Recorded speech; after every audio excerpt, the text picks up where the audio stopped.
From Chinese apps collecting your data to the vulnerabilities of smart cars, have you thought about your own cybersecurity?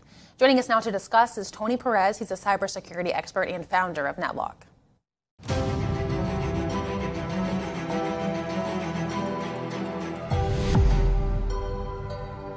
Tony, thanks so much for coming on today. So I want to start with a new report about Chinese social media apps. That we're seeing an influx of users ahead of the TikTok ban. Now, Tony, although those headlines are exaggerated, we know the numbers reported are about 0.5% of all TikTok users in the U.S. Can you talk to us about the security risks associated with Chinese apps that aren't necessarily TikTok? Well, it's really the collection of information and adding more points of reference for the database. If one of the newest trends in cybersecurity defense is called behavioral biometrics, and that's where they're tracking you every movement that you do 24/7.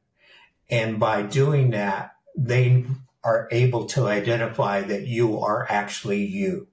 So that collection of data can be used against us.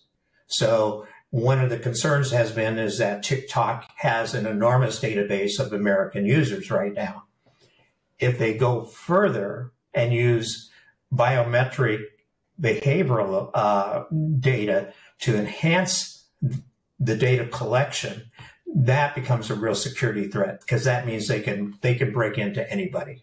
Chinese Communist Party want to collect that biometric data. You're saying they could use it against us, just tracking every movement. Can you kind of, in real time, explain how that could be useful to the CCP if they want to attack the U.S.? Well, one of the other common attack practices is called spear phishing.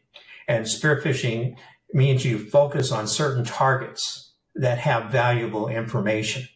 So if let's say you're a cybersecurity leader and you have a family and they collect data from your son or daughter that's on TikTok that eventually leads to some of the activities that you're doing.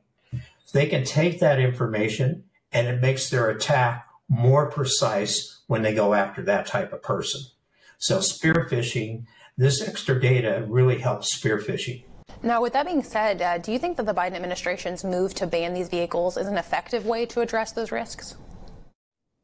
No, because there's nothing to prevent a Chinese spy or any spy, not just China, but any spy from buying a U.S. car or learning how to track these sensors to gather information. The problem is we cannot really regulate businesses in a way to know who owns those businesses. There is a lot of effort to disguise who the ownership of the business is, and therefore it's easy for all kinds of countries to learn more and more just by entering our common devices that we provide to the consumer. Oh, your telephone, your car, the Internet of Things. There's 30 billion Internet of Things, and what I'm talking about there are smart devices, your refrigerator, your air fryer, your garage door opener. All those things operate, quite frankly, off a radio signal. That's the weakness.